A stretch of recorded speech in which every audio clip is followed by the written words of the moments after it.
It's so easy to be self-righteous. In the northern countries, we often complain about logging in the Amazon rainforest, while our own forest policies are really destructive for the climate.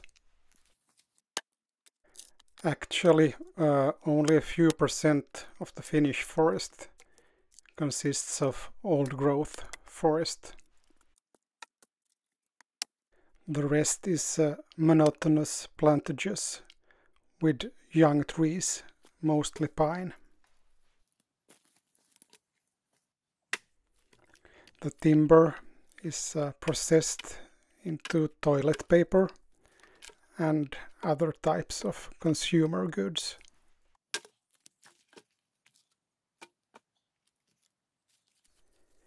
In our small family-owned forest, on the other hand, I do as little as possible.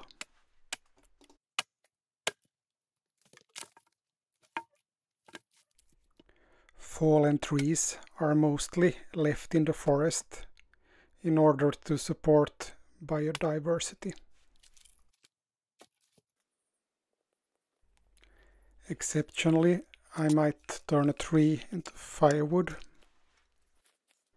And when working in the forest, I prefer using hand tools.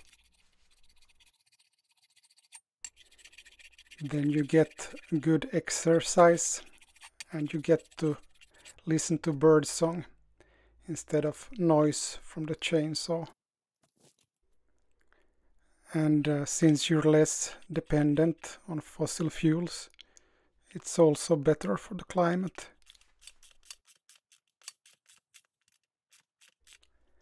The axe is a cheap and brilliant low-tech tool.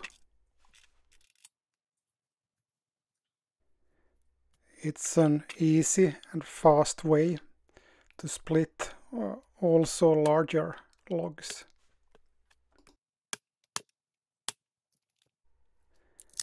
However, if you work outside the whole day, the monotonous movement is stressful for your back.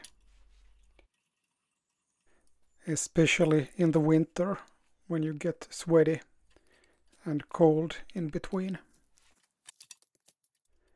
Therefore, I have been thinking about alternative ways of manually splitting logs, just to get some variation in the movements.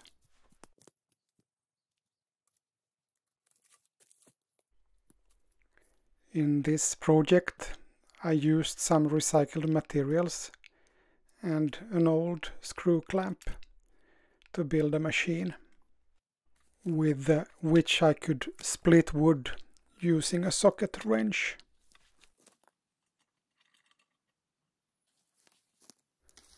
My experiences were not that encouraging. The construction was not that effective, and the screw thread was a bit too short.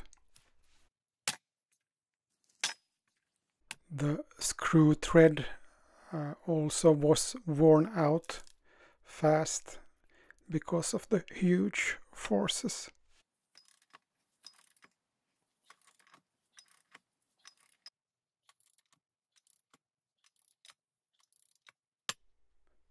I also tried to use a screwdriver, but it wouldn't generate sufficient torque, at least for larger logs.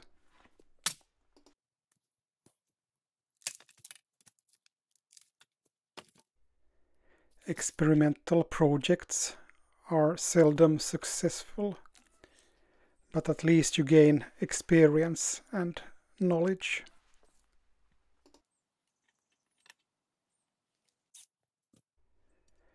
If I will do a similar project again, I think I will use a hydraulic jack.